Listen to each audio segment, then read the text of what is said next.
Beshem Hashem Naaseh Venatzliach Shabbat Shalom Umvorach. Nous sommes avec ce Shabbat toujours dans le mois de Nissan, un mois qui n'est pas encore fini et qui peut nous donner une chance, peut-être pour cette année, de vivre la Géoula si on fait tous ensemble ce qu'il faut faire, avec l'aide d'Hachem.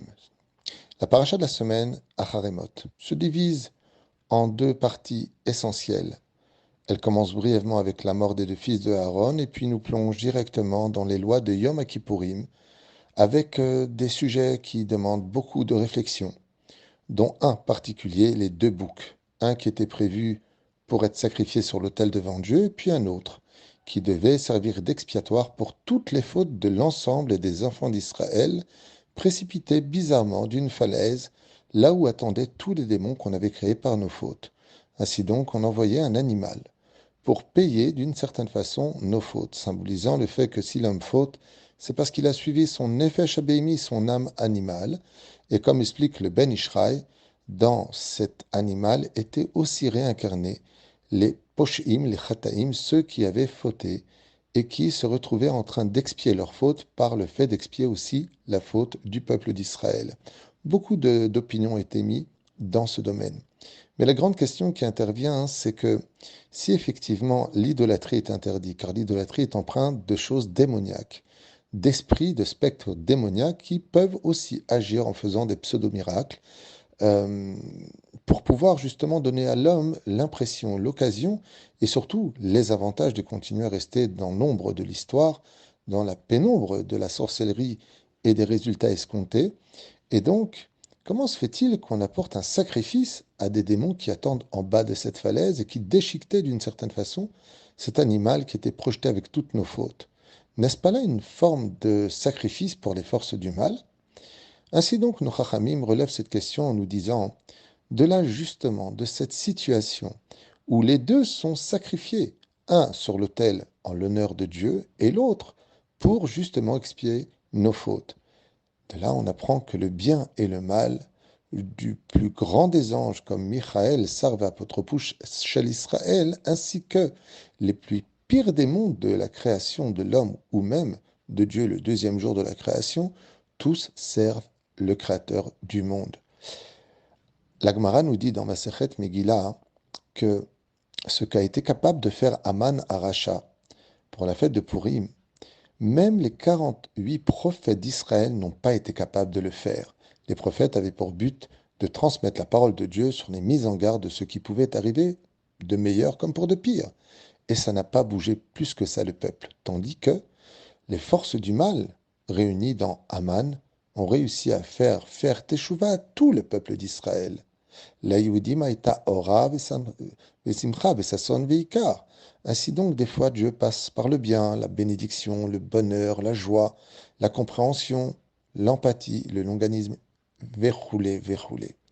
Mais des fois, le Créateur du monde peut passer aussi par des moments difficiles, des épreuves, des remises en question, la mort des deux fils de Aaron, qui vont éveiller l'esprit justement de se rappeler qu'il y a eu la faute du veau d'or qui a engendré par la suite la fête de Kippour.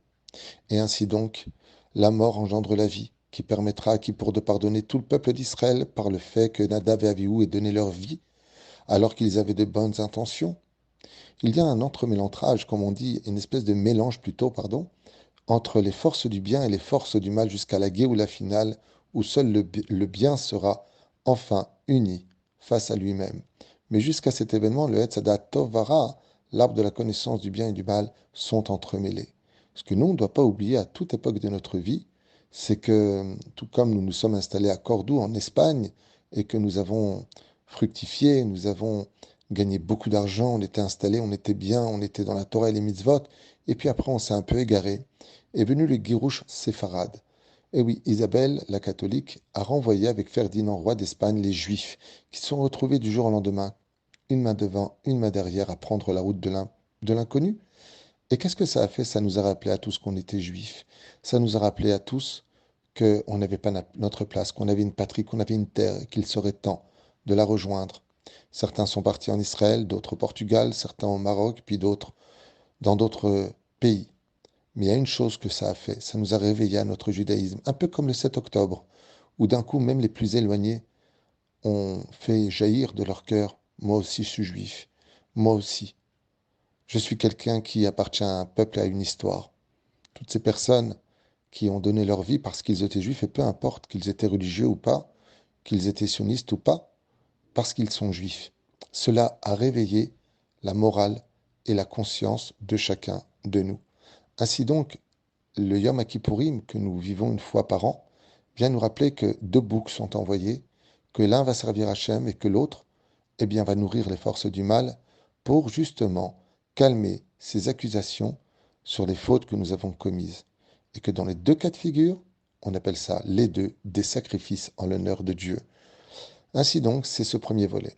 Et puis il y a le deuxième volet, qui n'est pas moins important, où on nous parle de préserver nos yeux de la nudité d'un parent quelconque, pour arriver et aboutir aux sept peuplades qui vivaient en Israël à l'époque de Yoshua bin Nun, et qui vivaient dans la débauche. Et voilà que la Torah va nous mettre en garde à la fin de cette paracha, et nous mettant en garde de façon très sérieuse. Vataki arrête cette Yoshvea. Faites attention si vous ne voulez pas perdre du terrain en Israël, si vous ne voulez pas que la terre vous vomisse, même si je résiderai parmi vous alors que vous êtes impurs, la terre d'Eretz Israël ne supporte pas ni la débauche, et encore pire le fait d'enfreindre Shabbat sur elle. Comme vous le savez tous, Zavat, Chalav ou Dvash, une terre où s'écoule le lait et le miel, sont empreints des Sophitivot, les dernières lettres. Zavat, c'est la lettre Taf, Chalav, la lettre Bet, Dvash, la lettre Shin. Pour enseigner que si tu veux voir le lait et le miel s'écouler dans ce pays qui t'accueille les bras ouverts, ne roule surtout pas le Shabbat. Respecte et honore le Shabbat, car la terre d'Eretz Israël est reliée au Shabbat, tout comme elle est reliée à son peuple. Je n'esque Bezrat Hashem de faire une très grande teshuva et qu'on n'ait plus que de très bonnes nouvelles. Un seul bouc pour Dieu suffira, parce qu'on n'aura plus besoin d'envoyer un bouc à Azazel, parce qu'on n'aura plus besoin de faire l'expiation d'aucune erreur, d'aucune faute, et à plus forte raison, d'aucune rébellion. Je n'esque Bezrat Hashem pour ce mois une très bonne nouvelle, celle de la venue du Machar, et que l'on cesse de faire ce Pessah à notre table sur le côté gauche. Il serait temps qu'on vive mieux que ça. Tous à Jérusalem, pour Bezrat Hashem, Korban Pessah, ensemble. Bezrat Hashem, dans la danse, dans la joie, et surtout dans le fait de dire En lanu et la Hashem bilvad. Nous n'avons que Dieu, le roi d'Israël. Shabbat Shalom Umvorach.